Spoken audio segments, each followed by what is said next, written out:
a new day, and I have something pretty raw going on in my life right now. So bear with me if I seem a little bit off from my usual peppy self.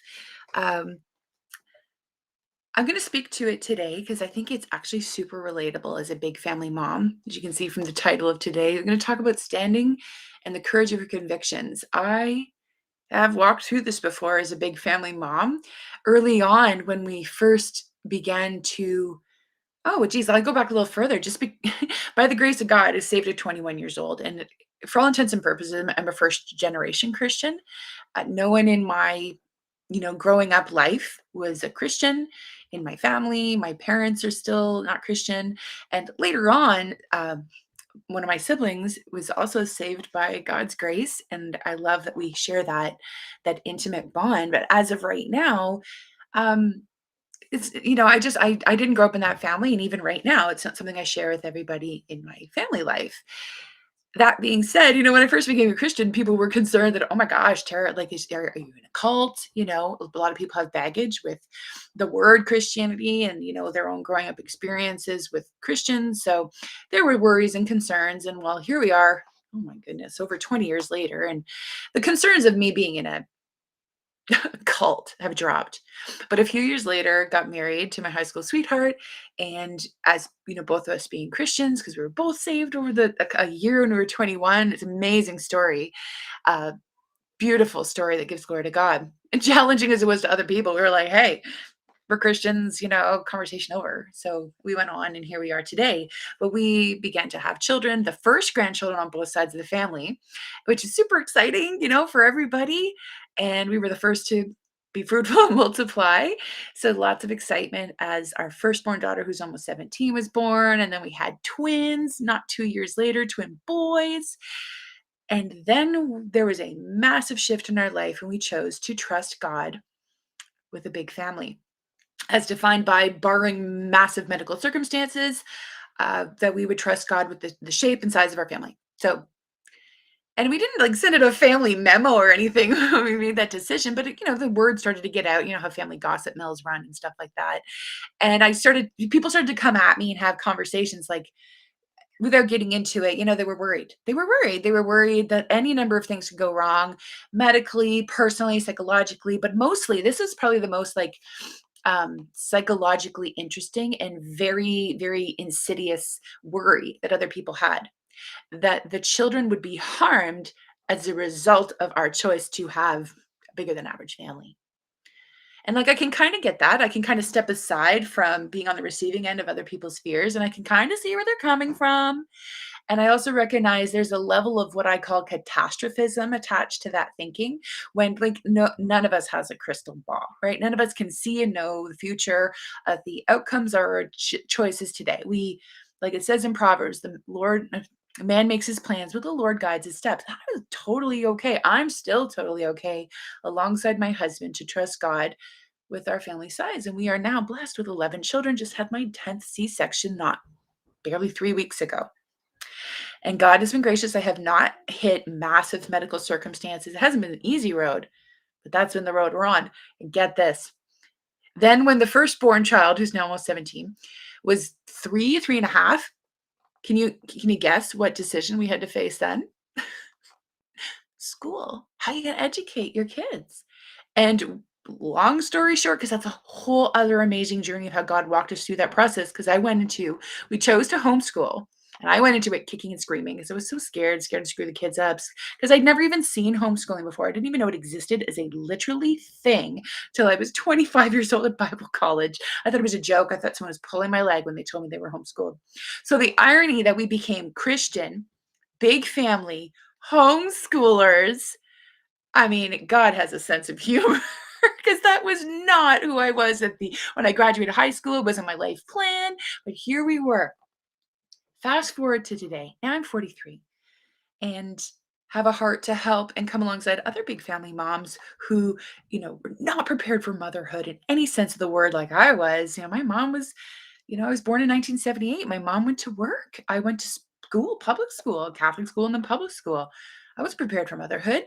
was never planning on a big family, never heard of homeschooling, and a first generation Christian. So by the grace of God, he has taken me through, a lot of things that triggered, to use that word, sort of bumped up other people's fears. And we heard it in the early years. Let me tell you, we heard it, especially when the grandbabies, the kids were involved, because we do have some extended family that are part of their lives, and we really value and appreciate that there are some family members and close friends of the family that are, that care about our kids and want to be involved in their life, and it's meaningful to them. It's meaningful to me to have the fabric of extended family. However, when they started expressing to me, like directly in my face, their fears early on about our choice to homeschool, our choice to have a big family, that was intense. That was intense. Because they might have kept their mouth shut when we were Christians, because who did that really affect but us, right? The adults. But when the babies were involved, it was like gloves were off. And they took liberties to say things to my face that I was like, "Do you even hear yourself?" So I mean, that was intense. That was a fire that I look back now and I see how God brought me to those circumstances and through those circumstances, and I grew, painful as it was, to experience the receiving end of other people's fears and other people's, opinions of how they would parent, how they would live their lives if they were in my shoes when I didn't ask. So there's that. And now today, yesterday, it's been a while since I've walked through something like that. Something as quite as sort of exquisitely painful and confounding and relationshiply challenging. It's not a word, but I think you know what I mean. And it really tests the boundary and the fabric of your relationship with the person who's said this, especially if their delivery was caustic or really botched. You're like, oh my gosh, you could have at least said that so much better. Especially if they deliver it in this, if you don't do what I think you should do because I'm scared that bad things will happen, there's going to be a consequence, like a relationship consequence. Okay, well, here I am today.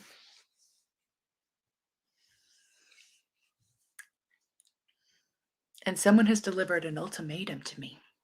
And without getting into details, because this is also streaming on my personal profile, if I don't do what they think I should do for the grandbabies, they're not going to see the grandbabies anymore. Wow. So, I try to step back and say, how did I handle this back in the early years when this kind of stuff happened? I've been here. This isn't new territory. God has brought me to and through this before. I choose to believe, though my feelings are kind of raw right now, that He will bring me to and through this as well. I'm going to be discreet about the details because that's not the point. This is me sharing with you from a very real time, big family mom space and saying I'm walking through it now. And I've walked through it before. So I believe that God will bring me through, that He will give my husband and I wisdom, peace, confidence when we're encountering other people's fears. And they have chosen to employ some pretty manipulative tactics. And they're framing it as, oh, it's for the kids, which, like, to me goes right to the heart, right? Because I have such a high value of loving my children, these beautiful children who've been entrusted to us by God. Like, I truly am walking out every day that children are a blessing from the Lord, that He's entrusted us and with 11 precious souls of children to love, to raise, to disciple. So this is what I'm sharing today. And I'm going to share with you and to almost speak like David to my own soul and say, why are you so downcast, oh my soul? Put your hope in God. So if this is you, because this is me walking right beside you in a very relatable, I've been here before, and I choose to believe that God will bring me through this. So if you're going through it, here's how I did it before.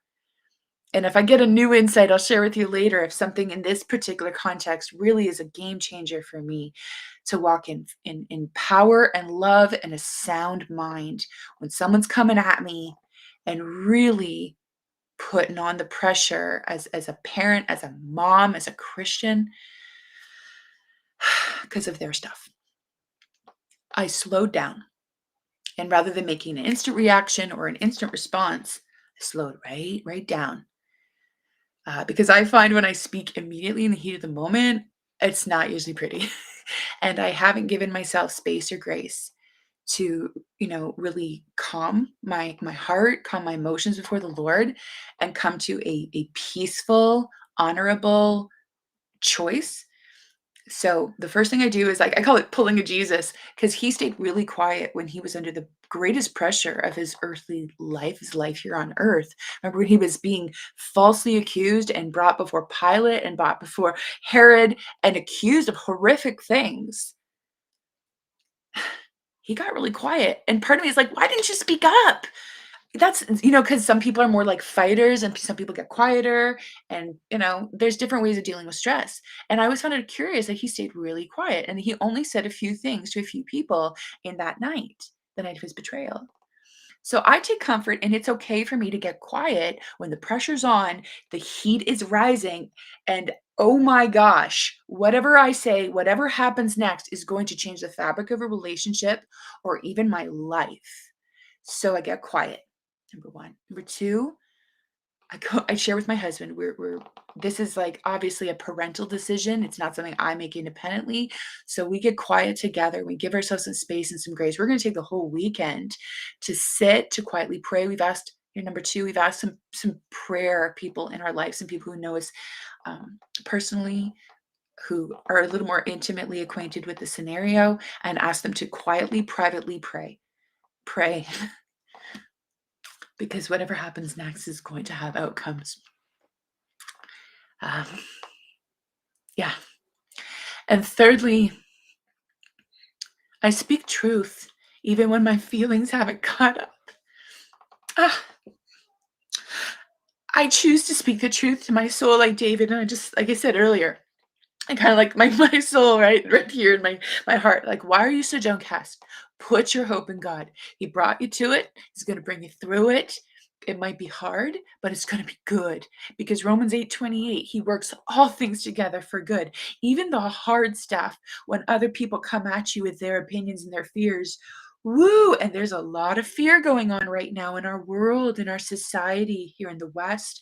Oh, fear is on, just like cranked up really high. Whew. So rather than rush things and just try to like immediately push away the discomfort of what's happened and what was said and what it means, how it feels, slowing down, surrounding myself and bathing myself in a posture of prayer rather than anger or overreacting in the heat of the moment. And lastly, trusting that God brought me to it. He's going to bring me through it. He is accomplishing something in me and through me. And even if the outcome is like worst case scenario, a relationship ends up having such serious boundaries that it virtually dies. Worst case scenario that I can envision in this situation that I'm in right now. I will trust God and even in that. Not a threat, just a possibility that sometimes, as a big family Christian homeschooling mom, which is some unique hats I wear, sometimes relationships have changed. And I'm okay. And that's okay.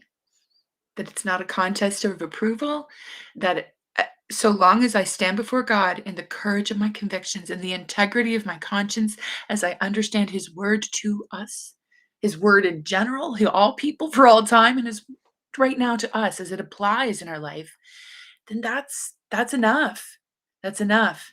You can't please everybody, right? And that's okay if some people, especially in my life, who love my children and their relationship they have with them, it really, really pushes them out of their comfort zone, how we're choosing to parent. We're certainly in our legal, ethical, moral, and spiritual right to parent. It's our prerogative, right? And they've said their piece. And if they keep pushing hard, we might need to back off. So that's my last point, that I have chosen to establish some boundaries, maybe back off a little bit, talk less often, share less, and just created some space between us. And I'm okay. And I'm going to be okay. And if you're going through something, this is resonating with you, you're going to be okay. God brought you to it and bring you through it.